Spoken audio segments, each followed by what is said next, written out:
Hi, I'm Michael Brown from Michael Brown Training. I've got a little exercise here. I use it a lot in my training courses. It's about asking questions.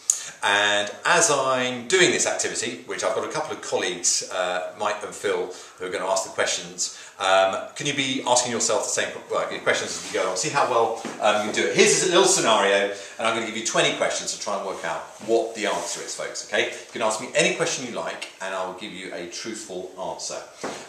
So the scenario is, Eric woke up, turned on the radio, went upstairs, turned on the light, and shot himself. So start asking your questions now. What was playing on the radio? The news.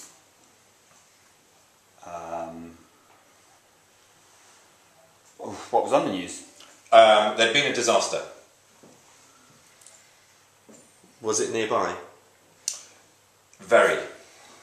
Was it upstairs? No. Tell us about the disaster. I'm going to take a question for that. That's not a question. I only answer questions. Okay. It needs a question mark at the end of it. What was the nature of the disaster? It was a shipping disaster.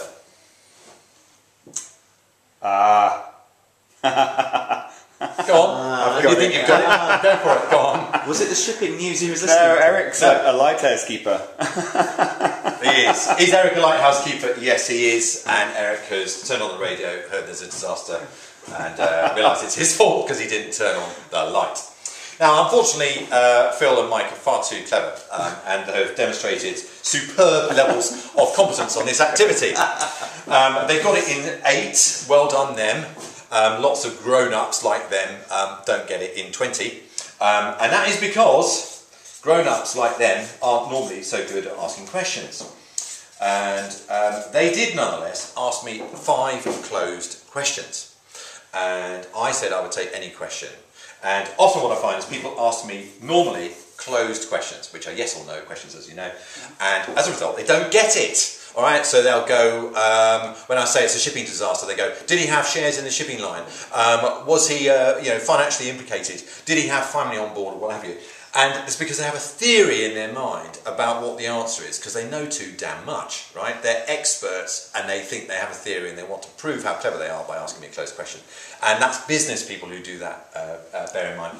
I do this activity as an energizer. I teach music in my spare time, and children of 8 normally get it in about 5 questions, all right? So the grown-ups in the room with me today also took 8 questions over it, but they were good at it.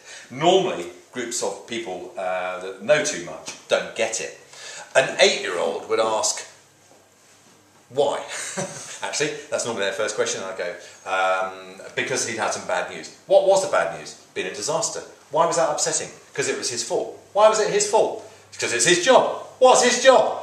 He's a lighthouse keeper. They're much more straightforward in the answer and the questions. The record for it, by the way, is 2, which is one of my clarinet pupils once said to me, "Who's Eric?" Just a man. What does he do?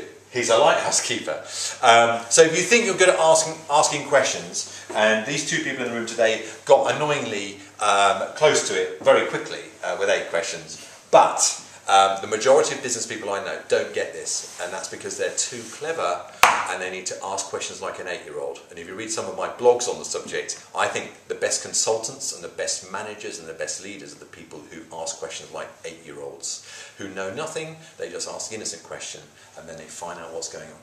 So there's my thought for the day: ask more open questions and think more like an 8-year-old.